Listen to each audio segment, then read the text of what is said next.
Amém? 1 Samuel capítulo 1. O texto é um tanto extenso, mas para maior entendimento nós precisamos ler todo o texto. A história é bastante conhecida por todos, mas a palavra de Deus é Bíblia eficaz e ela é espada de dois gumes. Ela sempre fala de uma forma diferente no nosso coração. Vamos lá? Havia certo homem de Ramataim, Zufita dos montes de Efraim, chamado Eucana, filho de Jeroão, neto de Eliseu e bisneto de Tom, filho do Efraimita Zuf. Ele tinha duas mulheres, uma se chamava Ana e a outra Penina. Penina tinha filhos, Ana porém não tinha. Todos os anos esse homem subia a sua cidade a Siló para adorar e sacrificar ao Senhor dos Exércitos. Lá Ofni e Finéias, os dois filhos de Eli, eram sacerdotes do Senhor. No dia em que Eucana oferecia sacrifícios, dava porções à sua mulher Penina e a todos os filhos e as filhas dele. Mas a Ana dava uma porção dupla, porque amava, apesar de que o Senhor a tinha deixado estéril, porque o Senhor a tinha deixado estéril, e porque o Senhor a tinha deixado estéril, sua rival provocava continuamente a fim de irritá-la. Isso acontecia ano após ano, sempre que ela subia à casa do Senhor, sua rival provocava e ela chorava e não comia. Eucana, seu marido, lhe perguntava: Ana, por que você está chorando? Por que não come? Por que está triste? Será que eu não sou melhor para você do que 10 filhos? Certa vez, quando terminou de comer e de beber em Siló, estando o sacerdote ali sentado numa cadeira junto à entrada do santuário do Senhor, Ana se levantou e uma alma amargurada chorou muito e orou ao Senhor e fez um voto dizendo: Ó Senhor dos exércitos, se tu deres atenção à humilhação de tua serva, te lembrar de mim e não te esqueceres de tua serva, mas se lhe deres um filho, então eu dedicarei ao Senhor por todos os dias de sua vida, e o seu cabelo e a sua barba nunca serão cortados. Enquanto ela continuava a orar diante do Senhor, ele observava a sua boca, como Ana orava silenciosamente, seus lábios fixiam, mas não se ouvia a sua voz. Então ele pensou, porque ela pensou que ela estivesse embriagada. Ele disse: até quando você continuará embriagada? Abandone o vinho. Ana respondeu: não se trata disso, meu senhor. Sou uma mulher muito angustiada, não bebi vinho nem bebida fermentada. Eu estava derramando minha alma diante do Senhor. Não julgues tua serva, uma mulher vadia. Estou orando até aqui por causa de minha grande angústia e tristeza. Ele respondeu: vá em paz, e que o Deus de Israel lhe conceda o que você pedir. Ela disse: espero que sejas benevolente para com a tua serva. Então ela seguiu seu caminho, comeu, e seu rosto já não estava mais abatido. Na manhã seguinte ela se levantou e adorava o Senhor. Então voltaram para casa em Ramá. Eucana teve relações com sua mulher Ana, e o Senhor se lembrou dela. Assim ele engravidou, e no devido tempo deu à luz um filho, e deu-lhe o nome de Samuel, dizendo: eu pedi ao Senhor. Só até. Amém? O tema da mensagem de hoje: surge uma luz em meio à escuridão. Amém? Surge em meio à escuridão uma luz. A gente usa uma expressão que é: eu posso ver, eu não vejo a luz no fim do túnel. Mas antes de falar de Samuel, antes de falar de Ana, antes de falar de Eucana, antes de falar do sacerdote Eli, antes de falar de Penina, nós precisamos voltar 2 ou 3 livros da Bíblia para nós entendermos por que aqui vai surgir uma luz em meio à escuridão. Nós estudamos o livro de Juízes, e na época do livro de Juízes houve um período de mais de 300 anos. Esse período do livro de Juízes vai da morte de Josué até a coroação de Saul. E no livro de Juízes mostra o povo de Israel sofrendo invasões, mostra o povo de Israel sendo escravizado. No livro de Juízes mostra o povo de Israel passando por pobreza, por guerra civil. E nos últimos capítulos de Josué, a nação, já no livro de Josué, antes de Juízes, a nação estava descansando da guerra, e eles estavam desfrutando da terra prometida. Só que a terra de Israel, ela foi se degenerando rapidamente, e a nova geração que assume a liderança logo após Josué entregar a liderança, Josué jamais não estava na liderança de Israel. A nova geração que nasce, ela não conhece Josué e não conhecia Josué nem o Deus de Israel. nem o Deus de Josué. E quando a geração de Josué se foi, a paz e a prosperidade também havia se passado. Então a gente percebe que Israel passou a viver em caos, Israel passou a viver em confusão, Israel chegou ao fundo do poço. E o refrão que se ouve, que se lê no livro de Juízes é o seguinte: naqueles dias não havia rei em Israel, e cada qual fazia o que achava mais certo. Então não tinha rei sobre Israel, e cada um fazia o que bem entendia, achava que fazia o que era mais certo. E hoje a gente pode trazer isso para os nossos dias. Hoje cada um faz o que bem entende. A gente acha que a gente é dono do nosso próprio nariz, mas a gente tem que entender que a nossa vida não é nossa. A sua vida foi comprada, não foi com ouro, não foi comprada, foi sangue. Então você não pode fazer o que você acha que pode fazer. Você não pode fazer o que você bem entende. Porque a gente tem que entender que tudo que é aquilo que a gente fizer vai trazer consequências. E essas consequências, elas podem ser boas ou podem ser ruins. Elas podem ser passageiras ou elas podem ser duradouras. Então é por isso que o refrão do livro de Josué é: cada um fazia, não havia rei em Israel, e cada qual fazia o que achava mais correto, mais reto. Então eles preferiram, ao invés de servir ao Deus de Israel, eles preferiram idolatrar outros deuses, como as nações ímpias ao seu redor faziam. Em decorrência dessa desobediência, o povo de Israel, após a liderança de Josué no livro de Juízes, ela mergulha na calamidade moral, na apostasia espiritual e na calamidade política. Em vez de obedecer a Deus, o povo se entrega à apostasia. Então, só para você entender, em vez de Israel desfrutar de lei e de ordem, a terra se encheu de anarquia, a terra estava toda bagunçada, havia uma balbúrdia, e é o que se vive nos dias de hoje. Cada um por estar fazendo o que acha que é certo, o mundo está todo bagunçado como ele está vivendo. Nós achamos que Deus tem culpa disso. Não, o homem queixa dos seus próprios pecados. Deus continua no trono, esperando que o povo dele, como o irmão Diego disse, se levante como luz entre as trevas, indo anunciar a verdade de Deus, para que aqueles que não conhecem possam conhecer a verdade.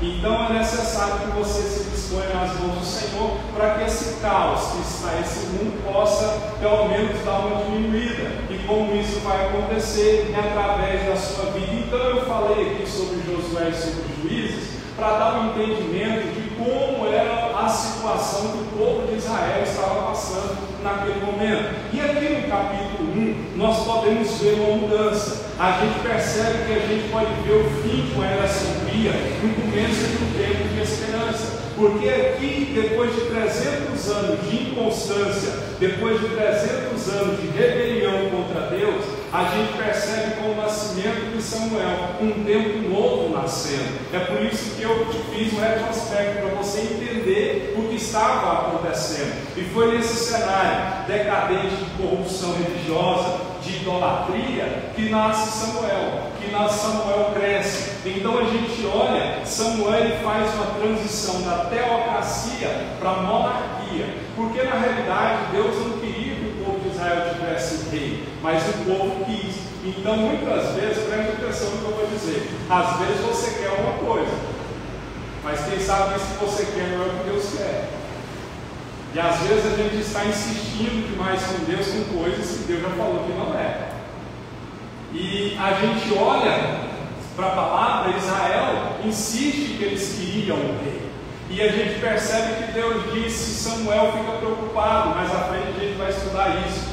A minha filha, ela me deu um livro de comentário bíblico, 1 Samuel, e eu vou estudar, a gente vai aprender todo o livro de Samuel nesses dias que se seguirão. E a gente percebe que Deus disse para Samuel não se preocupar.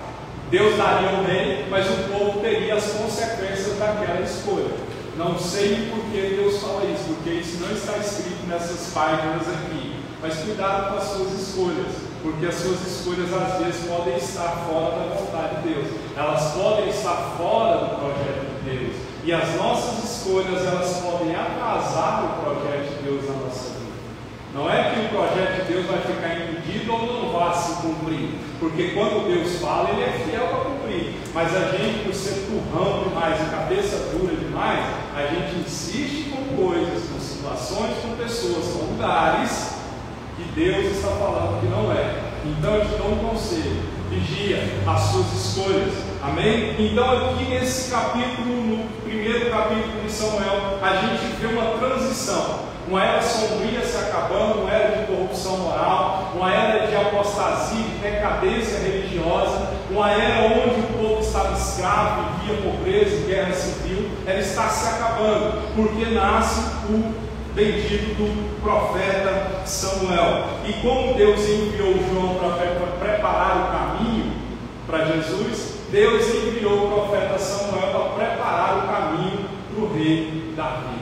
Então, o Samuel, ele é considerado, juntamente com Moisés, ele é considerado um dos maiores personagens da história de Israel. Então eu te dou um conselho: leia o livro de Israel. Então, de Samuel começou um tempo novo para o povo de Deus. Nós temos que entender que Deus quer começar um tempo novo na nossa vida. Mas como eu falei no domingo passado, Deus só começa quando nós começamos. Se você não buscar o Senhor, se você não se entregar ao Senhor, se você não renunciar à sua vida, se você não fizer alguma coisa para mudar esse ciclo repetitivo que está a sua vida, nada vai acontecer. Não é que Deus esteja apático, que Deus não saiba o que você está passando, mas como nós pregamos no domingo passado, em muitas situações Deus está esperando a sua atitude, para que Ele possa começar a fazer alguma coisa ao seu favor. Quando Jesus chega, Lázaro já está morto. Ele disse: tirai a pedra. Jesus poderia muito bem mandar a pedra sair, mas ele disse: tirai a pedra. Então é o que eu já falei: o ordinário cabe a nós fazer, o extraordinário cabe a Deus fazer. Então aquilo que você pode fazer, você tem que fazer. Então, se você está vendo que a sua vida está um ciclo repetitivo, vicioso, sempre a mesma coisa, sempre as mesmas situações, sempre o mesmo problema, dobra o joelho e comece a orar de forma diferente.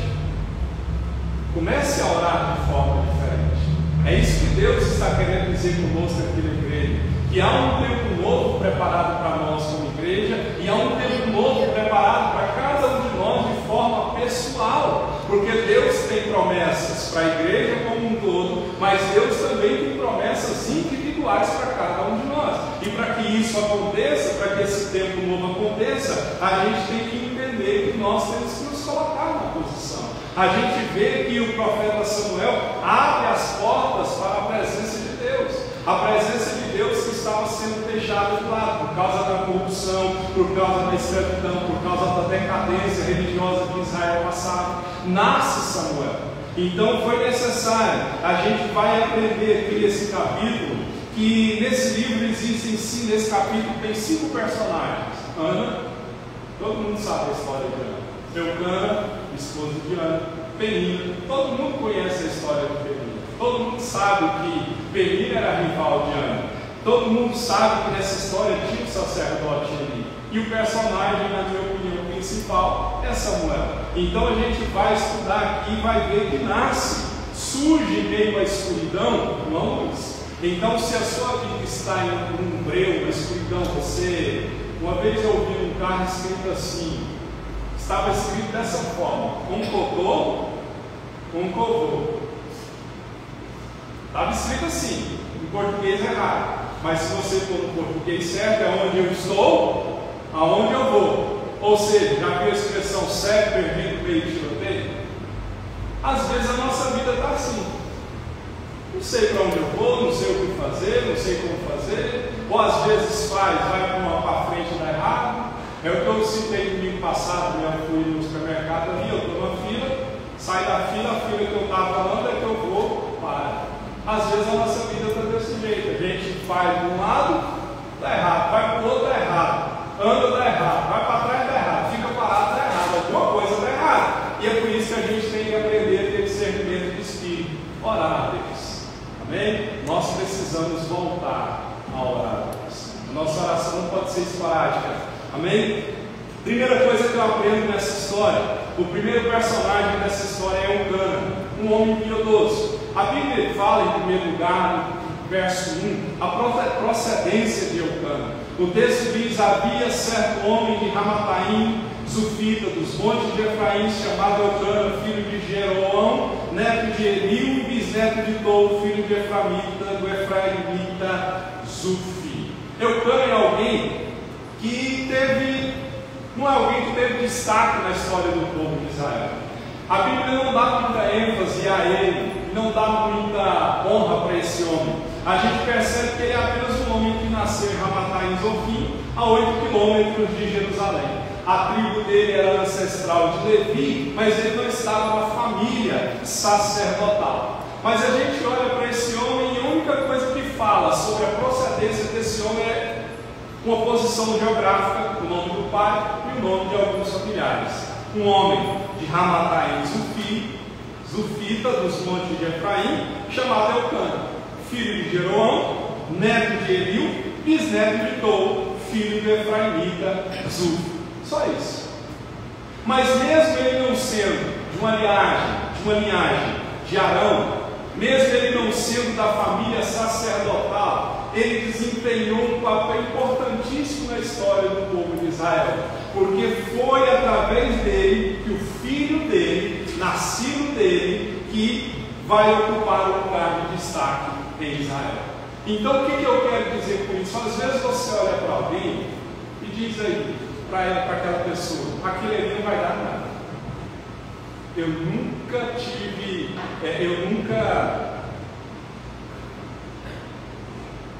como que eu posso dizer? Nunca faça isso, porque o mundo dá voltas. O mundo dá voltas. O mundo dá voltas. Aquele que hoje está por cima, amanhã ele pode estar lá no fundo do poço. E aquele que está no fundo do poço pode estar lá no topo. Eu fui lá no rapaz da cadeira, seu amigo de infância,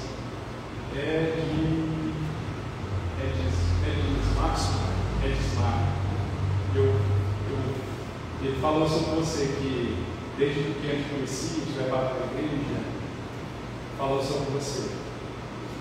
Então, queridos, a gente olha para esse homem e pensa assim: um homem que ninguém às vezes dava nada por ele. Mas entenda uma coisa: Deus gosta de usar pessoas e coisas improváveis para demonstrar o seu poder.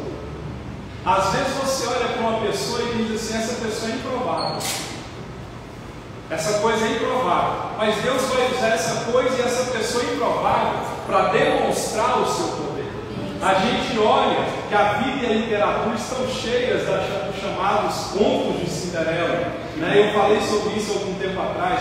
São histórias de pessoas que são rejeitadas e que acabaram sendo descobertas e elevadas a posições de honra e a posições de autoridade.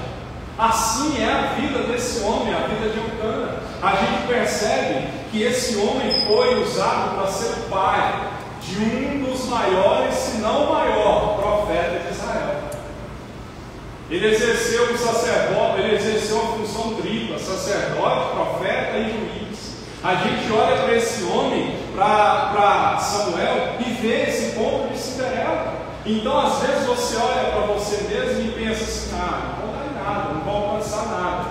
Descanse no Senhor. Abraão Lincoln, ele foi de uma choupana à Casa Branca. A gente olha para José, que foi traído, vendido como escravo pelos seus irmãos, preso, e da prisão ele foi para o Egito, e do Egito ele foi para o trono. Então Deus gosta de usar pessoas improváveis, aqueles que as pessoas dizem que não vai dar em nada, porque a sabedoria de Deus é loucura perante a sabedoria dos homens. Ele gosta de usar as coisas loucas para confundir as sábias, as que não são para confundir as que são, os pequenininhos para confundir os que se acham grandes. Se eu disser para você que eu não tenho nenhum diploma, você acredita? Eu não tenho diploma, mas eu sempre prego e abro a boca e Deus me usa. Eu oro em casa, eu estudo a Bíblia e Deus me usa. Uma pessoa improvável, uma pessoa que lá atrás muitos diziam assim: não vai dar em nada. E hoje essas pessoas que diziam não vai dar em nada, que não acreditavam no meu ministério, no chamado de Deus na minha vida, são as que ficam me ligando pedindo oração. São as pessoas que pedem oração. Então a gente percebe que Deus só precisa de uma pessoa que se dispõe nas mãos dele. O resto ele faz. O resto ele faz. Deus usou Eucana. Apesar de não se saber muita coisa sobre Eucana, Deus usou esse homem. E Deus vai usar você. Deus vai honrar você.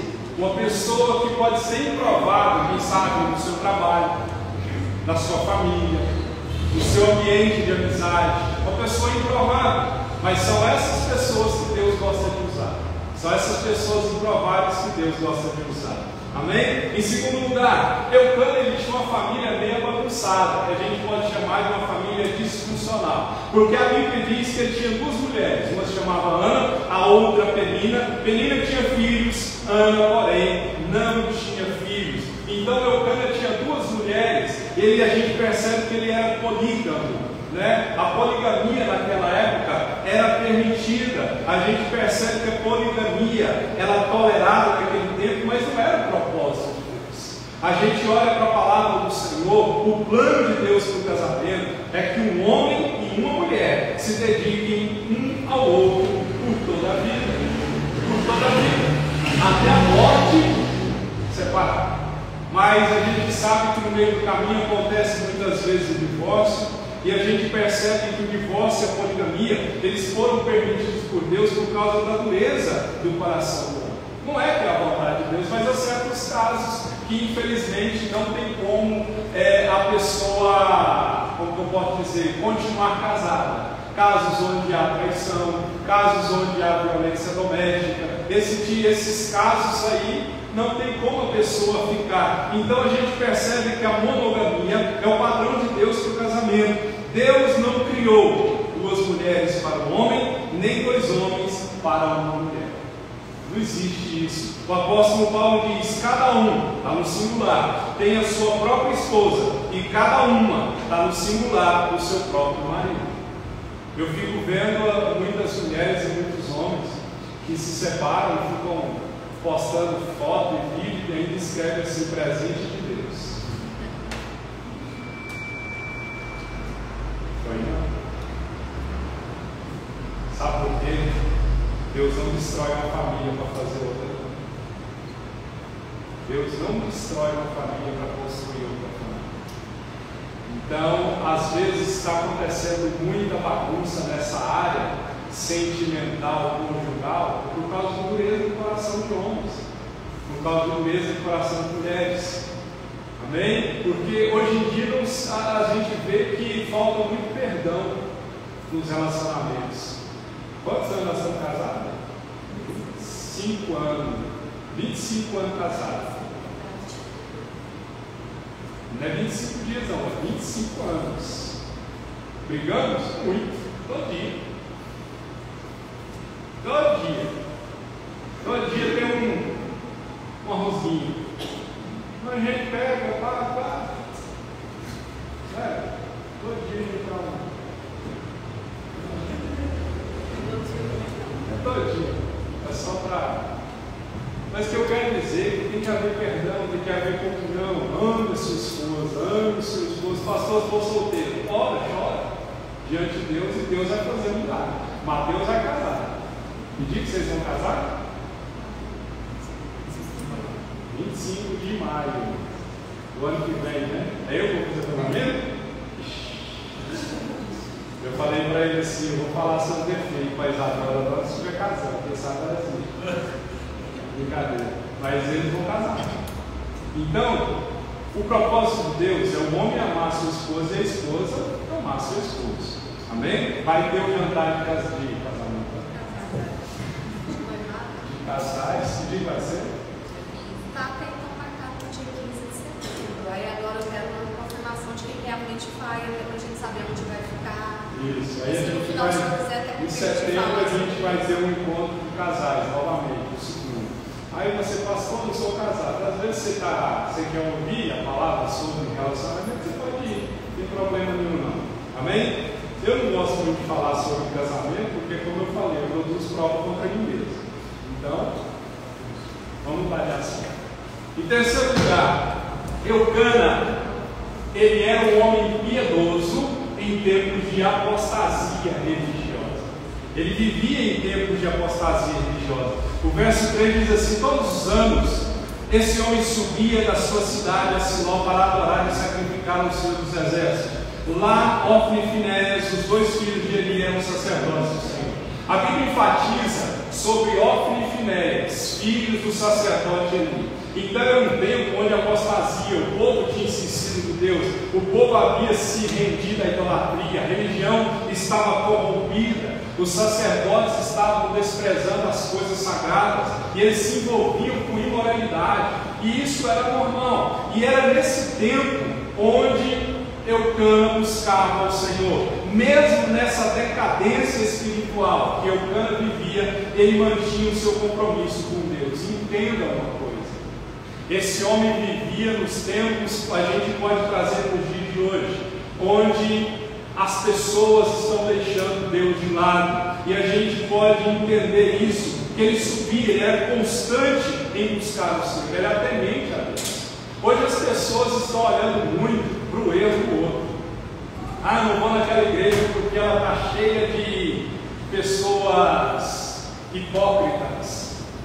Seja bem-vindo, tem lugar para mais um. Não vou lá naquela igreja porque tem muito crente ladrão.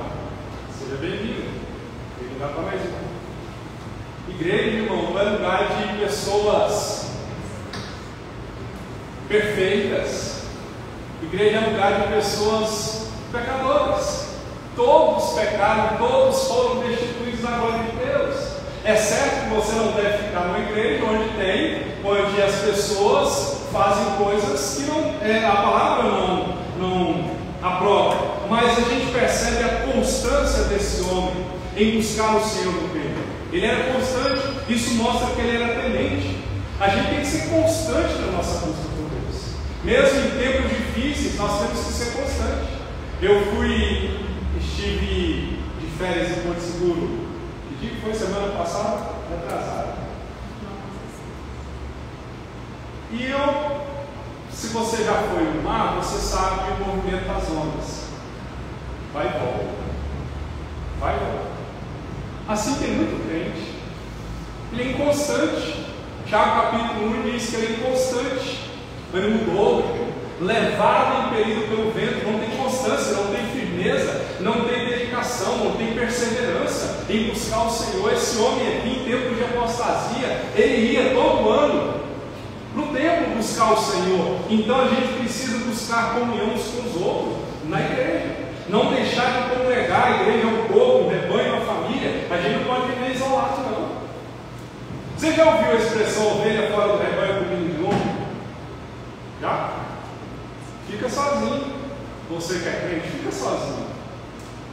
Você vai ver que muito em breve buscar o Senhor vai se tornar algo difícil, vai se tornar algo pesado. Mas quando você tem constância em buscar o Senhor, nada te impede de vir para a igreja, nada te impede de buscar o Senhor, nada te impede de ler a Bíblia. A gente olha para a palavra e a gente percebe que em nenhum lugar do Novo Testamento, ou até do Antigo Testamento, dá apoio para a ideia de cristãos viverem isolados.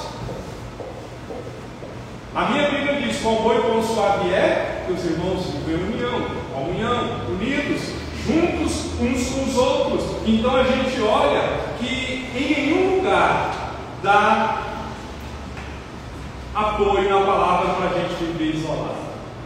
Provérbios capítulo 18, se eu não me engano, diz assim: o que se isola busca os seus próprios interesses e insurge contra a verdadeira sabedoria de Deus. Você não pode se isolar, você tem que ser constante. E olha que eu digo que essa igreja tem pouca coisa para fazer, quase nada. Quase nada. Um culto por semana. Fizemos a célula e ninguém. Se fizer um evento fora do domingo, só o sangue de Jesus.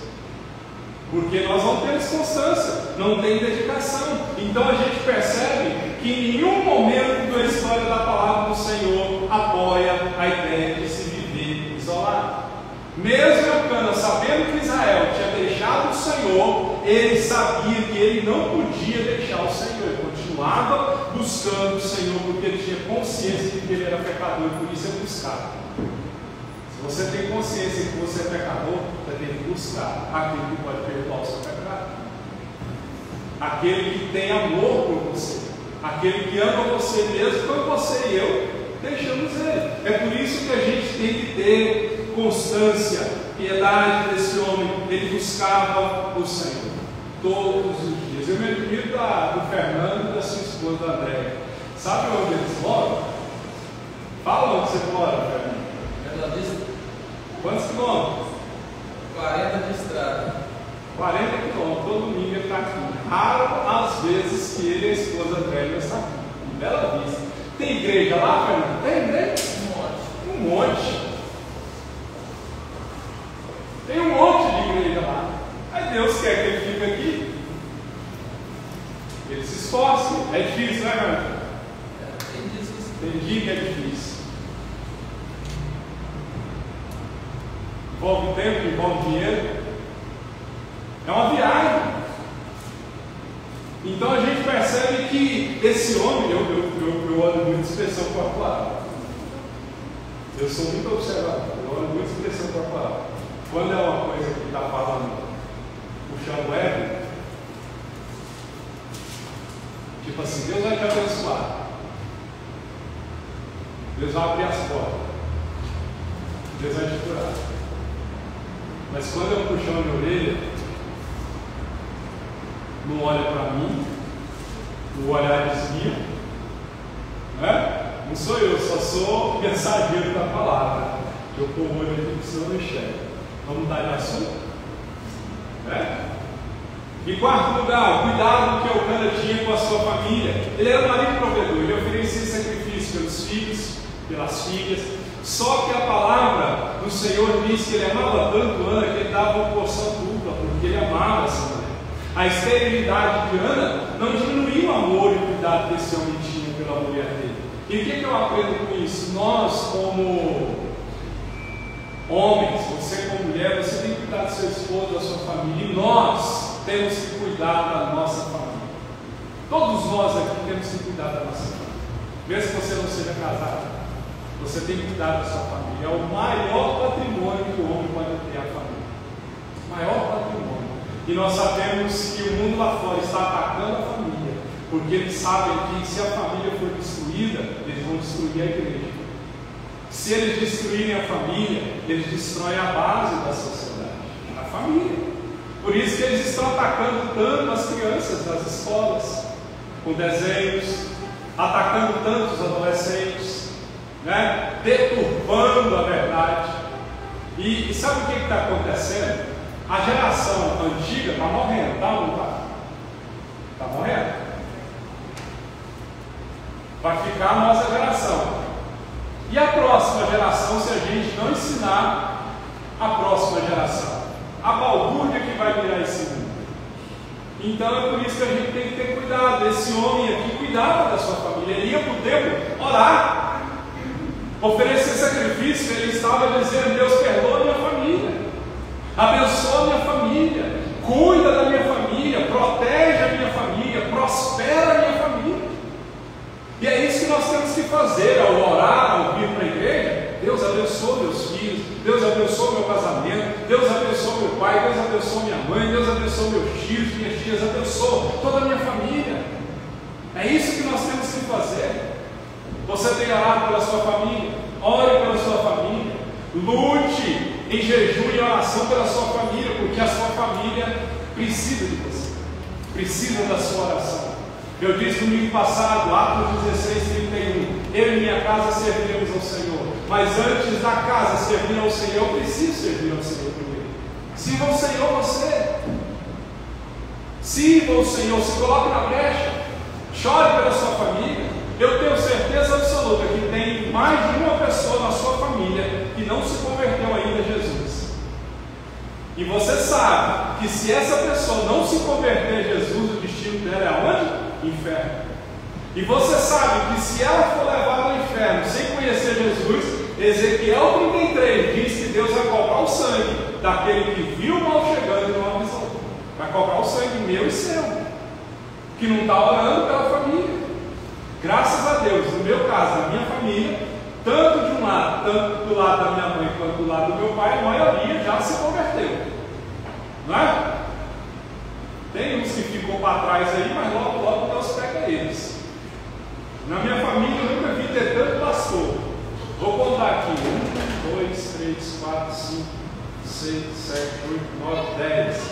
Só que eu citei por alto aqui, deve ter uns 10 pastores. Ana cuidava, Eucana cuidava da sua família. Cuide da sua. Amém? Vamos orar pela família, porque a família é o berço da sociedade. A sua família precisa servir o Senhor. Essa cadeira que está vazia, quem sabe do seu lado aí, precisa estar sentado o seu pai, sua mãe, seu amigo, né? Seu familiar. O segundo personagem dessa história é Penina. Penina era uma rival que irritava Ana. Ela era uma mulher provocadora. O texto diz: porque o Senhor a tinha deixado estéril, sua rival a provocava continuamente a fim de irritá-la. Eu procurei no dicionário a palavra provocar, é fazer de propósito que desagrada ao outro. É tentar fazer ou agir, agir ou reagir como reação. É desafiar, é incitar. E a gente sabe que Penina tinha filhos com Eucana. Só que ela só tinha filhos, ela não tinha o amor de Eucana. E por isso, esse era mais um motivo. A gente olha para o texto e diz um texto que ele dava porção dobrada para Ana e não para Penina. Isso aumentava ainda mais a tensão. Imagine você, mulher que é casada, dividir seu esposo com outra mulher, e a outra mulher fica te cutucando, esquisinhando todos os dias. Então a gente percebe que Ana era provocada através de zombaria todos os dias. E às vezes você pode dizer: pastor, como que se aplica na minha vida? Entenda uma coisa: quando você busca o Senhor, você tem um projeto com Deus, você tem um compromisso com Deus, pessoas vão surgir no seu caminho para te provocar. Pessoas vão surgir no seu caminho para te desestimular. Pessoas vão surgir no seu caminho como Penina, para te provocar, para te irritar. Não é? Aquela situação assim: você está arrumando para ir para a igreja, alguém da sua família, lá da sua casa, próximo de você, fala assim: ele vai para a igreja, seu crentinho. São esse tipo de situações que acontecem. Então Penina não é uma mulher de Deus, porque gente de Deus não vive para infernizar uns dos outros. Gente de Deus é bálsamo. Gente de Deus não coloca lenha na fogueira. Então, se você, quem sabe, nós estamos sendo como Penina, provocando, infernizando a vida do outro. Não, aprenda uma coisa, irmãos. Aprenda o segredo do perdão. O que Jesus disse sobre o perdão? 70 vezes quanto? 7. Ah, pastor, lá no trabalho você não sabe o que eu estou enfrentando. Ah, se eu soubesse. Eu me lembrei de uma história aqui. Tinha um rapaz, marcou tanto a minha história. Eu trabalhei no Pretas Goiânia Shopping por 3 anos e 9 meses, se eu não me engano. E lá na turma que eu trabalhava, acho que era na época da tarde, depois eu mudei para amanhã, tinha um rapaz que trabalhava comigo que ele chamava Paulo, mas não era o apóstolo Paulo, porque se fosse o apóstolo Paulo eu estava dentro. Eu era seguidor do Paulo. Mas esse camarada, sabe aquelas pessoas que sabem tocar na sua ferida? Sabe aquelas pessoas que pisam no seu calcanhar? E ele era assim, ele infernizava tanto a minha vida, a vida de outros, ele provocava tanto, que um dia, e eu era novo convertido quando eu comecei a trabalhar no supermercado, ele me provocou tanto, que um dia, quando a gente estava lá, a gente era uma equipe de umas 10 pessoas lá, eu trabalhava no Marchude. Teve um dia que eu larguei o que eu estava fazendo e fui para cima dele, para ir para Vias de Fato. E ele estava dentro da câmera fria, minha esposa nem sabia disso. Ela regalou ele. Ela não contei não. Senão ia levar para o chão do cabelo, socorro. Aí eu estava do pau. Aí eu peguei e fui. Larguei o que eu estava fazendo e fui. Sabe quando você vai para cima da pessoa? Eu era o único novo convertido, eu era o único crente que estava lá, mas eu era o novo convertido. A hora que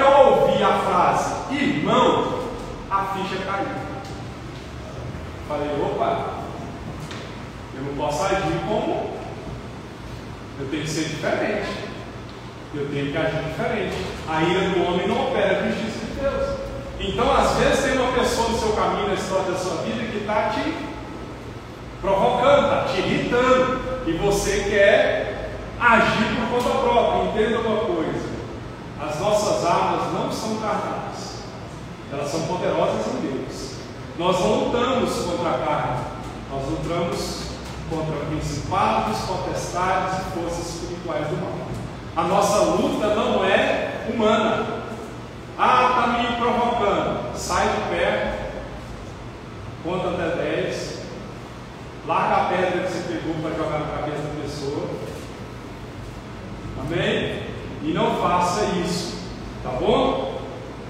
Perdoe, tá bom? Não vai pegar a pedra e jogar. Às vezes Deus vai usar um desviado, como usou para falar comigo: irmão! Opa! Aí o testemunho não foi legal para mim, né? É igual uma vez o irmão, não vou citar o nome, ele é lutador de boxe, ele é bem fortinho, quem conhece sabe. Ele estava no trânsito, levou uma fechada, aí ele pegou e pôs o bracinho dele, sabe o braço de gente que faz boxe? Pôs o braço para fora, baixou o vidro, pôs o braço para fora e falou: agora eu vou mostrar com quantos paus faz a canoa. Aí a pessoa que fechou ele, baixou o vidro, era um senhorzinho de idade, ele pegou e falou assim: ô meu irmão, me perdoe, eu não te vi, me perdoe em nome de Jesus. A palavra de Deus diz que a resposta branda desvia o furor, a dura traz ira. Então, se alguém está te provocando, querido, se alguém está te ferindo, te magoando, querendo trazer o pior de você, responda com palavra branda. Amém? Deu para você entender? Não haja como Penina. Se você tem uma Penina no seu caminho, mostra que você serve com Deus, mostra que você está diferente, que você é diferente, por mais difícil que seja. Amém? Eu digo por mim mesmo, porque quem me conhece sabe, eu sou muito explosivo. Mas agora, como eu brinquei um tempo atrás, agora eu sou universal. Agora eu dei uma lutada, mas outrora a idade vai trazendo sabedoria.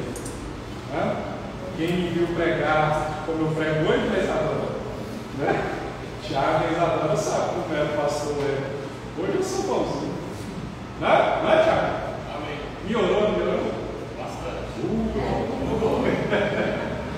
O tempo e Deus vai aprendendo. A gente vai aprendendo. Vamos falar de Ana, né?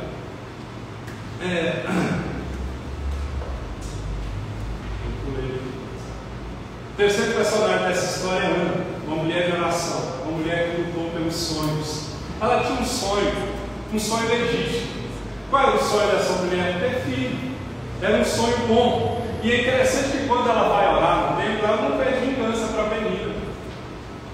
Não se vê Ana orando, pedindo para Deus fazer justiça com Penina. Não, ela está nem preocupada em orar contra Penina. Eu já vi muitos crentes orando assim: Deus, mata ele. Uma vez uma mulher de pastor chegou nos meus ouvidos e disse assim: agora nós estamos orando para matar. Eu falei: como matar? Aí eu pensei comigo: como que um pecador vai pedir para um Deus santo matar outro pecador? A matemática não bate, porque se fosse para matar pecador, tinha que matar todo mundo. Não é? Todos pecaram, não é isso que a Bíblia diz? Então isso é macumba de crente. Deus faz justiça, vai lá e mata, vai nos montes para você ver. Vai nos montes, vai no Monte Serrinha e para ouvir os crentes falando. Deus vai lá. Você ouviu o que ele fez comigo? Não. Penina vai no templo em Siló pedindo um filho, um sonho legítimo. Porque não ter filho naquela época era ser maldita, desonrada, amaldiçoada por Deus. E a gente percebe que isso aqui é interessante, que ninguém consegue entender isso aqui. Ó. Ana não estava estéril, não era estéril porque ela tinha uma doença. Ela não era estéril porque ela estava em pecado. Ela não era estéril porque ela estava em maldição. Ela era estéril, sabe por quê? Porque Deus fez ela ficar estéril.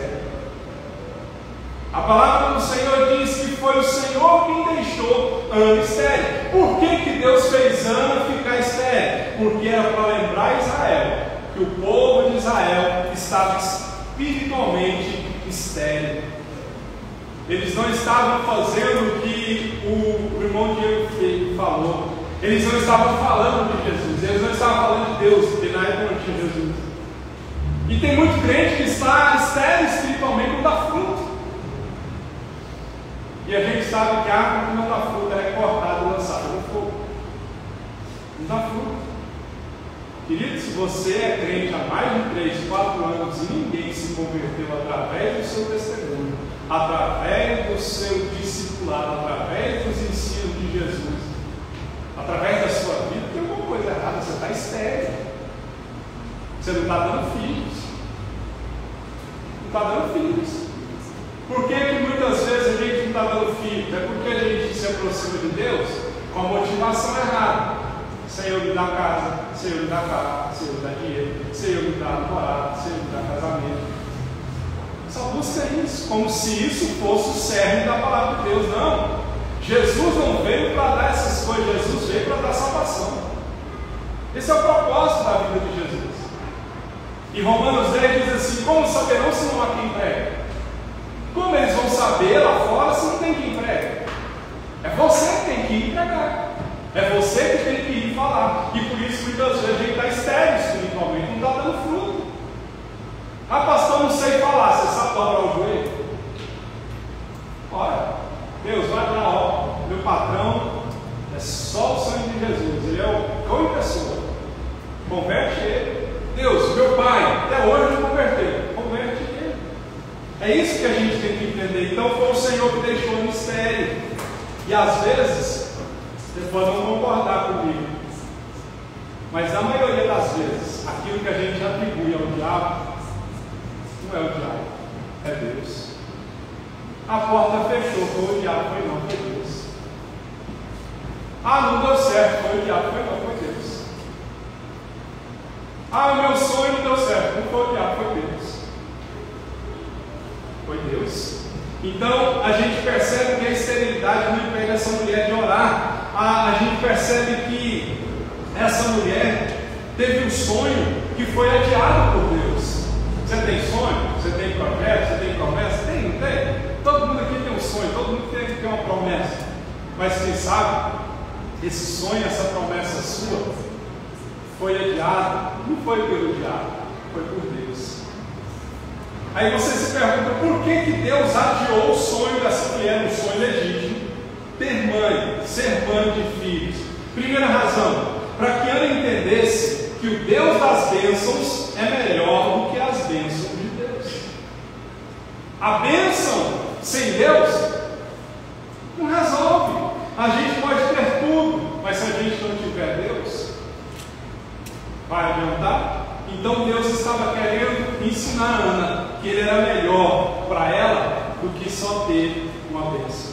De você entender e começar a buscar Deus, independente do que Ele pode te dar ou fazer, aí você vai entender o que é buscar o Deus da bênção. Tem gente que está buscando as bênçãos de Deus, e é uma inversão total. A gente não pode buscar as bênçãos de Deus. As bênçãos são consequências de se buscar o Deus da bênção. A gente não pode ter uma fé interesseira. Amém?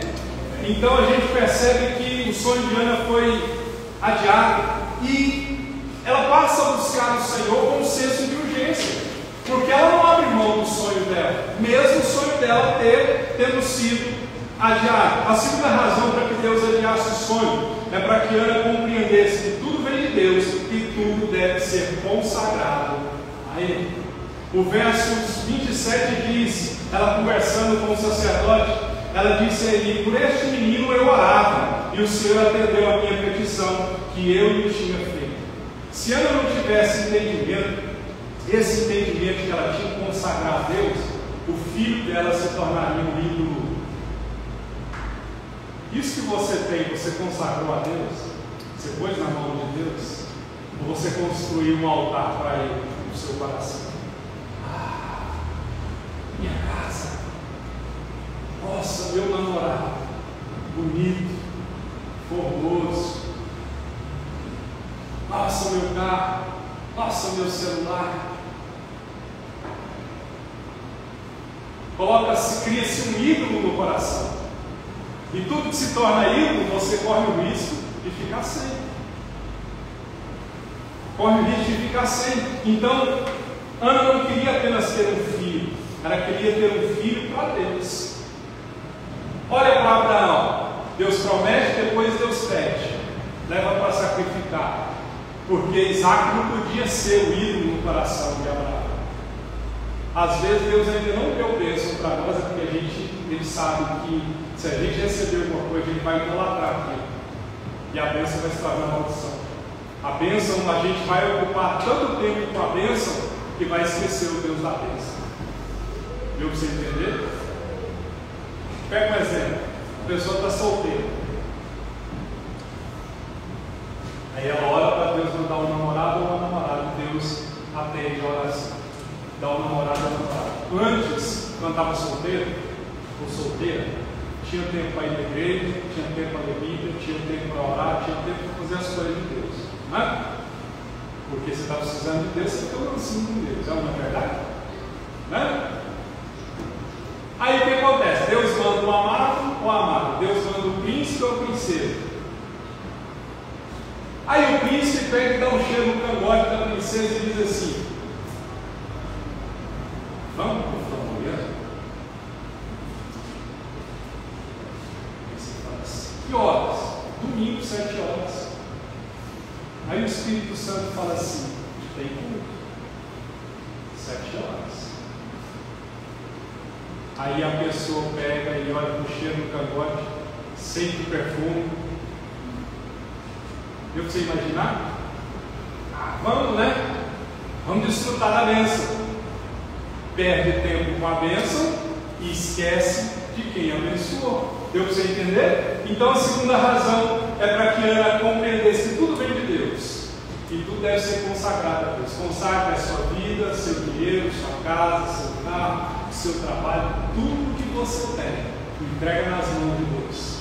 Entrega nas mãos de Deus. É dele. Foi ele que te deu. Porque dele, por ele, para ele são todas as coisas, diz a palavra.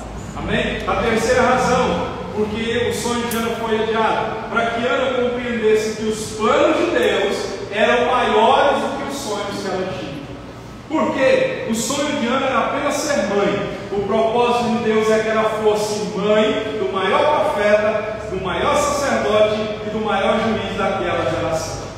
Ela seria mãe de um homem que faria a nação rebelde voltar para a presença do Senhor. É por isso que a gente tem que entender o seguinte: os nossos pensamentos não são de Deus. Os nossos sonhos são tão ínfimos, são tão pequenos e são tão medíocres diante dos sonhos e dos projetos de Deus. Mas o grande problema nosso é que a gente não quer abrir mão dos nossos projetos, dos nossos sonhos. E eu sempre digo, na hora do louvor é a hora que a gente mais mente. Cito sempre aquela música do Trazendo a Arca, que diz no refrão: abro mão dos meus sonhos, abro mão dos meus planos. Para quê? Da minha vida por ti. Mentira. Eu tinha uma prima minha que, quando ela congregava comigo, tocava essa música. Ela disse que ela não cantava essa música. Abro mão dos meus sonhos, abro mão dos meus planos, abro mão da minha vida por ti. Então, se você quer viver os projetos de Deus, entenda, eles são maiores do que os seus. Ana estava querendo ser só mãe, e Deus tinha um futuro grandioso para o filho dela. Então, se você abrir mão dos seus planos, guarde isso. Se você abrir mão dos seus planos e aceitar o projeto de Deus, eu te digo por experiência própria, que você vai alcançar aquilo que o olho não viu, aquilo que o ouvido não ouviu e aquilo que nem chegou ao seu coração. A palavra do Senhor é clara em dizer sobre isso. Então, queridos, compreenda, os planos de Deus são maiores do que os seus. E eu tenho que eu falo no livro já acabou com o filho de velho.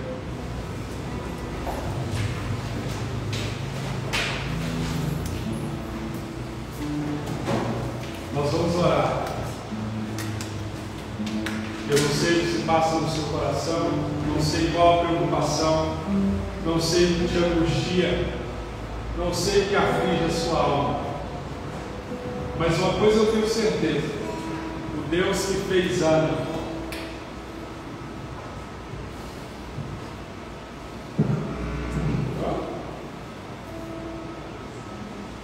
está afinando você. Eu sou universal. Aí o homem não obtém justiça. Não estou falando mal do universal, não, tá? Eu uso essa expressão porque eles têm esse, não sei se usam ainda esse jargão, né? Que a pessoa mudou, tá bom? É que meu filho está afinando o violão